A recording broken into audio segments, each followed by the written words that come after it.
Bueno, buenos días. Muchas gracias a las autoridades de INEA por habernos invitado a participar de este encuentro. Yo no tengo una presentación hoy y mi idea era tratar de compartir con ustedes algunas reflexiones sobre lo que se nos pidió vinculado a indicadores y políticas públicas. Va a ser una serie de reflexiones vinculadas en primer lugar al contexto de los indicadores, el qué medir, el cómo y el para qué, objetivos, y cómo vincular los objetivos de política pública con lo que queremos medir. Y bueno, de alguna manera, para empezar, como muchos de ustedes saben, acá fue mencionado, ayer tuvimos la presentación oficial de lo que se dio en llamar la huella de la ganadería en Uruguay, que es el producto del trabajo de un montón de técnicos, investigadores, muchos de acá de INEA, del Ministerio de Ganadería, Agricultura y Pesca, de Ambiente, de un año de trabajo. Y más allá del set de indicadores que se presentó ayer y que no voy a retomar acá, salvo alguna referencia, nos parece importante señalar eso como un hito de política pública vinculado a estas cuestiones, que tiene que ver con la necesidad de alinear políticas productivas, la política ambiental, que es de lo que ustedes están hablando hoy acá, y bueno, que eso tiene que ver con una decisión política, tiene que ver con el proceso de crecimiento, digamos, de cambio institucional, de posicionar al Ministerio de Ambiente, de la creación de un nuevo Ministerio de Ambiente, que de alguna manera permite este diálogo para alinear posiciones en este tema, que, como es evidente, era imprescindible para el Uruguay que esto pueda dialogar en términos de política agropecuaria y ambiental, puesto que los temas ambientales del agro son de los temas más importantes que tiene el país. Entonces, dicho eso y bajando un poco al tema de indicadores, una primera reflexión es que, como ustedes ven, estamos hablando siempre de indicadores ambientales, indicadores de sostenibilidad, indicadores ambientales. Entendemos que esa discusión es clave y hay que tenerla cuando estamos pensando en qué vamos a medir, porque digamos, la discusión entre incorporar los aspectos socioeconómicos en el concepto de sostenibilidad está pautando de alguna manera lo que vamos a medir, o por lo menos tener claro que estamos hablando cuando hablamos de sostenibilidad, y que estamos hablando de indicadores ambientales exclusivamente. Y esto tiene que ver con la escala territorial y la escala temporal que adoptemos para medir lo que queremos medir. Por ejemplo, para el establecimiento de criterios de sostenibilidad, la escala temporal es fundamental. No es lo mismo, algo puede ser sostenible a 20 años y ser insostenible. Una trayectoria de pérdida de carbono puede ser sostenible en el suelo, puede ser sostenible a 20 años, pero puede, si lo consideramos a 100 años, no lo es. Y lo mismo cuando vamos a medir la escala territorial, digamos. Algo que puede ser sostenible a nivel de predio puede no ser sostenible a nivel de país. Y ese nivel de sostenibilidad tiene que ver con el trade-off entre aspectos socioeconómicos y aspectos ambientales. Otro ejemplo que citábamos frecuentemente en otra época, en talleres que dábamos vinculados, una limitante económica de escala para tener determinada rentabilidad de escala puede ser solucionado aumentando la escala de un predio. y eso puede ser sostenible a escala de una empresa, pero no puede ser pero quizá no es sostenible a escala país. Entonces, ese diálogo entre niveles de sostenibilidad ambiental y socioeconómica es fundamental a la hora de definir qué vamos a medir y cómo lo vamos a medir. Y lo otro importante es que, como se dijo acá, los indicadores son, de alguna manera, instrumentos, o un panel de instrumentos que nos permite medir cómo vamos en determinada situación, cómo vamos en ambiente, cómo vamos en sostenibilidad. Entonces, a la hora de definir qué vamos a medir y cómo, que es la discusión que tiene que dar la academia y la investigación, es muy importante definir el para qué. Entonces, volviendo al ejemplo de la medición de la huella de la ganadería, lo que se hizo fue seleccionar un set de indicadores que era el resultado del mejor conocimiento que tenía la academia de la investigación y los organismos que están en esto disponible, y ponerlo, ¿para qué? Para alinear, el objetivo en este momento era alinear las políticas ambientales y productivas, poniendo una línea de base. Bueno, esta es la información que tenemos en agropecuaria y ambiente para la ganadería, y el objetivo ahí era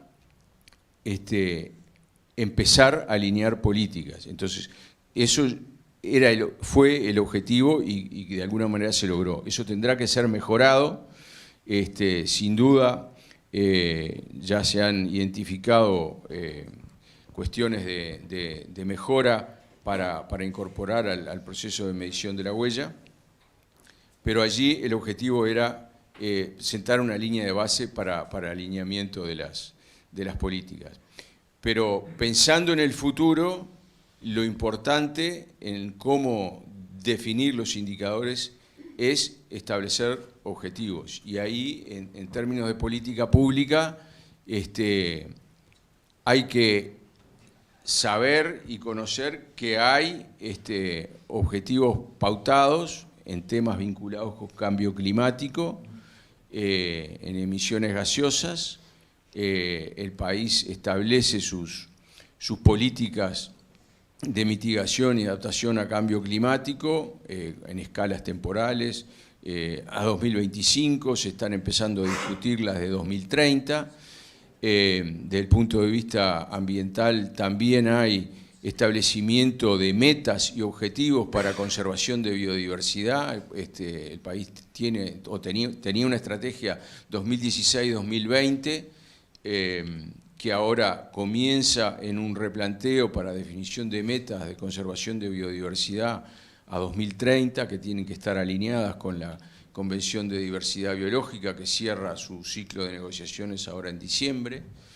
También hay metas establecidas para neutralidad en degradación de tierras, objetivos país vinculados a la Convención de Desertificación y Neutralidad de Degradación de Tierras. Cuando nosotros nos incorporamos el año pasado, esto ya venía en un proceso donde también participaron distintos actores vinculados a Ministerio de Ganadería, a INEA, Recursos Naturales, productores, etcétera. Existe una serie de metas vinculadas a esto, son 12 metas voluntarias, a las cuales hay asociados indicadores. Quizá esto no se conoce mucho, pero de alguna manera este hito de establecer la línea de base de la huella de la ganadería y tener un set de indicadores reconocido permite además vincular las distintas políticas públicas en estos temas, porque cuando hablamos de bajar la intensidad de emisiones de carbono para establecer los objetivos en términos de cambio climático, y las los instrumentos que se establezcan para bajar intensidad de emisiones de carbono no son neutros en el sentido de, por ejemplo, la neutralidad en la degradación de tierras. Uno de los indicadores que toma la Convención de Certificación para medir la degradación de tierras es el cambio del uso del suelo. Y tampoco son neutros con bajar las emisiones, tampoco es neutro con los objetivos de diversidad biológica. Por ejemplo, una de las metas voluntarias establecidas por este grupo de trabajo interinstitucional entre 2018 y 2022 establece que uno de los objetivos a 2030 es reducir la tasa de conversión de campo natural de 140.000 hectáreas por año a 70.000 hectáreas por año. Esto es reducir al 50% la tasa de pérdida de campo natural en Uruguay.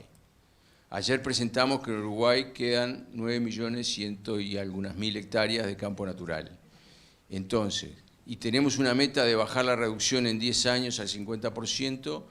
Esto no es neutro, vinculado con la política de bajar emisiones, que puede ser, por ejemplo, hacer mejoramientos forrajeros, cultivos forrajeros para bajar la intensidad de emisiones de la ganadería, pero eso va de la mano de repente a convertir más campo natural. Entonces, la importancia que tiene el tener objetivos claros para cada una de las dimensiones de la política ambiental y conectarlos a través de indicadores que sean reconocidos por las agencias públicas, es fundamental. Y creo que ese es uno de los principales aportes que viene haciendo este ejercicio que se hizo con la huella de la ganadería. Otras cuestiones, bajando más a escala de predio, vinculado a los objetivos, están los instrumentos. Hoy decía Walter Bethgen acá, un instrumento que se definió, la Ley de Conservación de Suelos y Aguas, y el establecimiento de límites por los planes de uso de suelo y la ecuación que determina el límite a la pérdida de suelo que se utilizan en Uruguay, es una de las cuestiones que nosotros siempre planteamos cuando hablamos de biodiversidad. Por ejemplo, en realidad, como tenemos 9 millones de hectáreas de campo natural y hace 20 años teníamos 12 y capaz que dentro de 15 años vamos a tener 8, mientras quede campo natural, todavía muchos se puede hacer y decir y sostener que en Uruguay producimos amigablemente con el ambiente porque sostenemos una cantidad de campo natural. Pero la verdad que esa curva va cayendo y en algún momento quizá tengamos que pensar que haya que poner un límite a la conversión de ecosistemas. Y esto, bueno, me hace acordar, hay otra referencia que hizo Walter Bethgen al greenwashing y que tiene que ver con cómo se comunican los resultados de las mediciones de indicadores. Cuando decimos que nosotros no deforestamos y la Unión Europea, y vamos a discutir con la Unión Europea que le pone límites a Brasil porque dice que va a limitar la importación de productos de países donde no deforestan, y nosotros decimos orgullosamente, nosotros no deforestamos, nosotros tenemos un país, y es cierto, pero también tenemos que decir la otra parte de la verdad, que nuestra Amazonia es el campo natural, y si nosotros estamos convirtiendo campo natural a tasa de 140.000 hectáreas por año, no estamos deforestando, pero lo que pasa es que nuestro ecosistema base y el aporte a la biodiversidad global que hacemos desde el Uruguay debería ser conservar los pastizales. Entonces también tiene que ver cómo se comunican los indicadores, tiene que ser una política de comunicación transparente y que dé legitimidad. Para ser justo con el tiempo y mencionar algunas de las cuestiones que nosotros identificamos como clave como producto del análisis del trabajo de la huella en términos de política pública. Una de las cosas que creemos importante en indicadores para la ganadería en particular es que hay que hacer un abordaje de sistemas. Es muy difícil en sistemas agrícolas ganaderos como en Uruguay, con las interrelaciones que hay entre la agricultura y la ganadería, abordar el tema de la ganadería y sus indicadores en forma independiente de lo que son los sistemas de producción, y eso tiene que ver con la aproximación de la escala. Cuando analizamos indicadores, hay que hacerlo desde el punto de vista considerando todos los elementos involucrados en los sistemas productivos y las interacciones entre la agricultura y la ganadería. Mejorar la escala de análisis, ayer mencionaba José y lo hablábamos ahora, en biodiversidad es fundamental vincular los indicadores a nivel de predio, porque las mediciones de biodiversidad, índice de llano y lo que queramos aplicar, para transformarlo en política pública hay que hacer un vínculo entre las herramientas que tenemos para medir por teledetección y lo que ocurre a la escala de campo, digamos. Y finalmente, señalar algunas cuestiones vinculadas a cómo los indicadores aportan a esto que decíamos de las políticas públicas, tanto en comercio exterior, su utilización en negociaciones de acuerdos comerciales, como ya mencionábamos, integrar las variables en los diferentes acuerdos multilaterales ambientales, esto que mencionábamos recién de cómo interactúan los distintos indicadores de las distintas dimensiones ambientales con los compromisos y estrategias de país.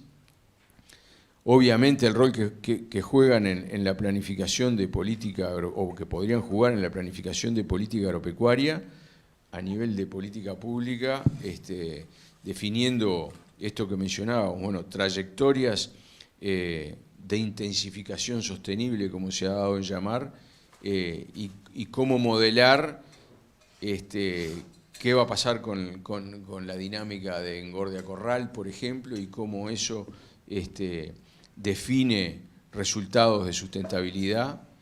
El tener indicadores para eso es fundamental. Y por cierto, y sin duda, cómo los indicadores aportan al establecimiento de objetivos de política ambiental e instrumentos a aplicar por lo que ya mencionaba.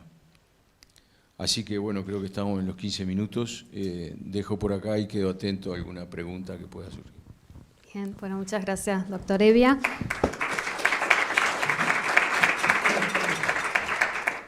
Bueno, abrimos entonces la posibilidad de hacer alguna pregunta en sala. Si tenemos, no nos ha llegado. Bueno, ahí. Buen día a todos, ¿qué tal? Muchas gracias por su presentación. Una consulta sobre los campos naturales justamente y los límites y todo eso. De lo que entiendo, ¿no? El campo natural es una característica muy fuerte de la producción ganadera acá en Uruguay. Al mismo tiempo, estamos viendo que hay que mejorar la intensidad, la productividad de los campos. Entonces tenemos tendencia a veces a mejorar. Entonces la frontera, me pregunto es, ¿dónde está la frontera entre campo natural y campo natural mejorado? Porque hay también ahí a veces una intervención y a veces recomendamos a que haya una rotación, división, los potreros para mejorar la optimización, la valorización de los recursos naturales, que sería el pasto en este caso. ¿Dónde se encuentra el límite? ¿Dónde usted, Ministerio del Ambiente, ven el límite entre campo natural, campo no natural, modificado, mejorado? ¿Y dónde van a poner el cursor, no?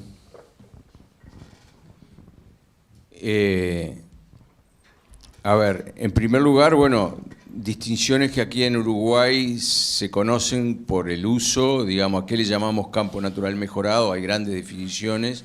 En general en Uruguay se entiende por campo natural mejorado a campos en los cuales se fertilizó y generalmente se agregan algunas semillas leguminosas que permiten mejorar el campo sin matar el tapiz vegetal natural, sin eliminarlo, ni por medios mecánicos o químicos, y eso incorpora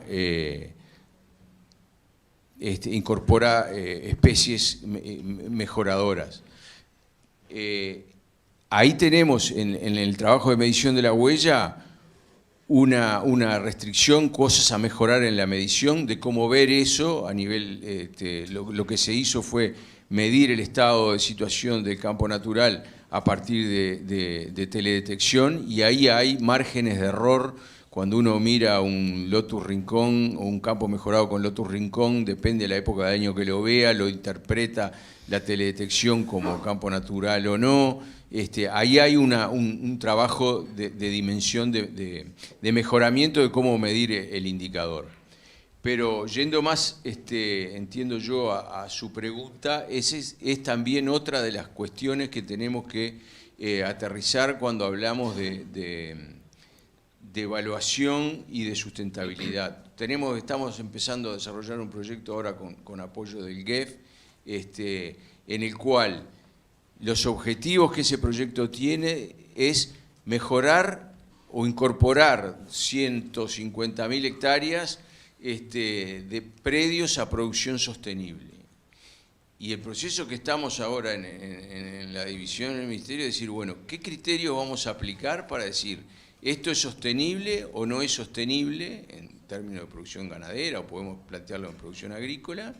Y fijando los criterios para decir esto es sostenible y esto no es sostenible. Por eso yo insistía desde el principio que la dimensión socioeconómica es importante tener claro si la vamos a incorporar o no, para definir cuánto es sostenible, incorporar todo el campo, si el 50% del campo mejorado es sostenible económicamente, es sostenible desde el punto de vista del campo natural, eso degrada o es un factor que pueda degradar el campo natural. ¿Dónde está el límite en el campo? De esos 9 millones de hectáreas que yo hablé, probablemente haya un montón que están degradadas, y ahí deberían estar en un programa de rehabilitación o restauración.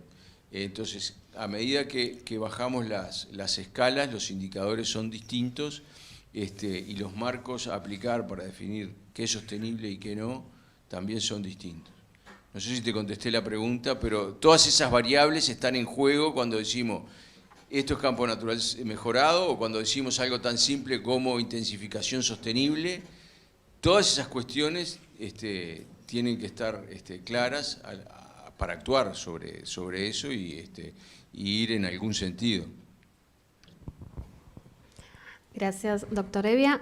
Otra consulta es si además de los beneficios ambientales se contabilizan los costos que ello trae para el productor y para el país. Costos ambientales, la pregunta. Los costos no me queda muy clara la pregunta, pero si estamos hablando de medición de indicadores, bueno, toda medición tiene costos. Si estamos hablando de costos de deterioro ambiental, eso es una de las cuestiones que nosotros entendemos que es prioritaria en la dirección nuestra, desde el punto de vista de biodiversidad y servicios ecosistémicos, es la valoración económica de servicios ecosistémicos. No porque creamos que los servicios ecosistémicos que aporta la naturaleza puedan ser todo mercantilizado, porque bueno, hay toda una discusión ahí teórica sobre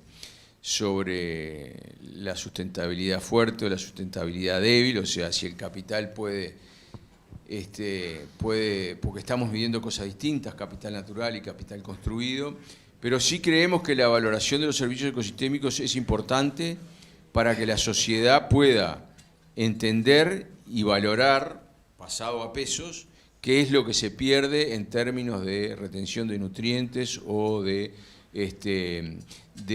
mejora en la calidad del agua cuando se pierde un ecosistema natural. Entonces, como instrumento de política pública, la valoración de los servicios ecosistémicos entendemos que es una cuestión fundamental para articular las políticas públicas de producción, desarrollo y protección del medio ambiente. Bien, bueno. A ver, ¿alguna otra pregunta en sala? Sí, tenemos una. Hola, quería preguntar, decías que no se está deforestando, pero también sabemos que, bueno, que la ganadería, por ejemplo, u otras formas pueden competir en el bosque nativo en cuanto al rejuvenecimiento o los renuevos, ¿no? Preguntar si existen políticas públicas o se piensa un poco en esa línea. No entendí bien el vínculo entre la ganadería y el bosque nativo. No, bueno, que muchas veces, pensando más en la ganadería, porque creo que es uno de los sistemas en los que involucra el bosque, pero pueden haber otros. Muchas veces como que influyen, por ejemplo, en el renuevo del bosque, ¿no? El permitir a los animales utilizar el bosque, o cómo se haga ese manejo del bosque también influye en cómo se va a renovar o en cómo va a expandirse o no expandirse, ¿no? Sí, concretamente es un tema puntual. Los bosques en Uruguay, más allá que no es una competencia específica del Ministerio de Ambiente,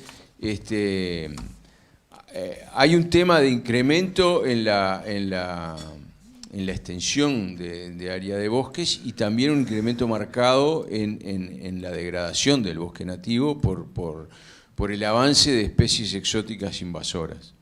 En su vínculo entre el bosque nativo y la ganadería, hay un aumento, hay una tendencia, entendemos, a la arbustización, que en algunos casos puede tener, no sé, que ver con temas vinculados a cambio climático. Y el objetivo de política en ese sentido, hay objetivos concretos, particularmente en la cuenca de Santa Lucía, que es favorecer el desarrollo de ambientes naturales en la faja de defensa de los cursos de agua, como medida de política vinculada a la mejora de la calidad del agua en la cuenca. Pero hay interacciones complejas en términos del bosque nativo y la ganadería a abordar. Bien, agradecemos, doctor Evia.